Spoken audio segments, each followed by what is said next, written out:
Corporation పరిధిలో ఉన్నటువంటి పోచమ్మగల్లి division number 46లో గత ప్రభుత్వంలో పట్టణ ప్రగతి కింద మంజూరైనటువంటి నిధులతో మరి ఈ యొక్క డ్రైనేజీ యొక్క నిర్మాణం చేయడం జరుగుతున్నది. మరి ఈ నిర్మాణంలో నాసిరకమైనటువంటి ఇసుకను వాడుతూ మరి సిమెంట్ కానీ మరి దామాష ప్రకారము సిమెంట్, ఇసుక, కంకర అన్నీ కూడా ఈక్వల్ భాగంగా కలిపి దాన్ని నిర్మించాలా. అదేవిధంగా ఏదైతే పూడికలు తీసిన తర్వాతనే కింద భరంతి మంచి చేసిన తర్వాతనే డ్రైనేజ్ కట్టాలని చెప్పేసి ఇక్కడ ఉన్నటువంటి కాలనీవాసులు మరి మా సంఘం తరఫు నుంచి మేము మున్సిపల్ కమిషనర్ గారికి డిమాండ్ చేస్తున్నాం. క్వాలిటీగా ఈ యొక్క నిర్మాణాన్ని క్వాలిటీగా నిర్మించాలని చెప్పేసి మేము డిమాండ్ చేస్తున్నాం.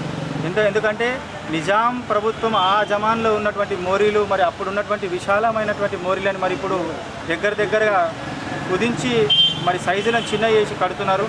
మరి వర్షాకాలం వస్తే ఇక్కడ ఉన్నటువంటి మెయిన్ రోడ్ మీదకి కూడా ఇక్కడ మన ఇక్కడనే పోచమ్మగల్లి ఏరియాలో గణపతి కూడా పెట్టడం జరుగుతుంది.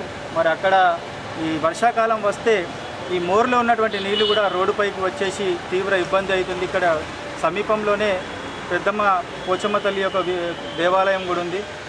ఎవ్రీ జూన్ జూలైలో కూడా మరి అదే మురికి నీళ్ళలో అదే వర్షపు పడ్డప్పుడు ఈ మోరి నీళ్ళ నుంచే వాళ్ళు తొక్కుకుంటూ కూడా గుడిలోకి వెళ్ళడం జరుగుతుంది. మరి ఇదంతా కమిషనర్ గారికి మేము దృష్టికి తీసుకురావడం జరిగింది. అయినా కూడా స్పందించి మరి మెసేజ్ పెడితే ఇక్కడ జరుగుతున్నటువంటి వీడియోలు కానీ ఫొటోస్ కానీ కమిషనర్ గారికి పంపడం జరిగింది. కమిషనర్ గారు స్పందించి క్వాలిటీ కంట్రోల్ వాళ్ళకు మేము రిఫర్ చేశామండి అని చెప్పి చెప్పడం జరిగింది.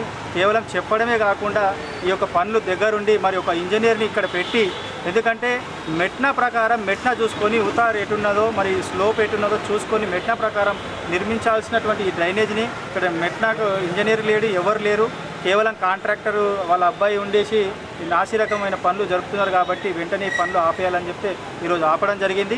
మరి వెంటనే క్వాలిటీ కంట్రోల్ వారు కూడా మరి మెట్నా యూజ్ చేసి క్వాలిటీ ఇసుక యూజ్ చేసి సిమెంట్ దామాష ప్రకారంగా దాన్ని యూజ్ చేసి నిర్మించాలని చెప్పేసి మేము పోచమ్మగల్లి సంఘం మన ఈ కాలనీ తరఫు నుంచి డిమాండ్ చేస్తాం.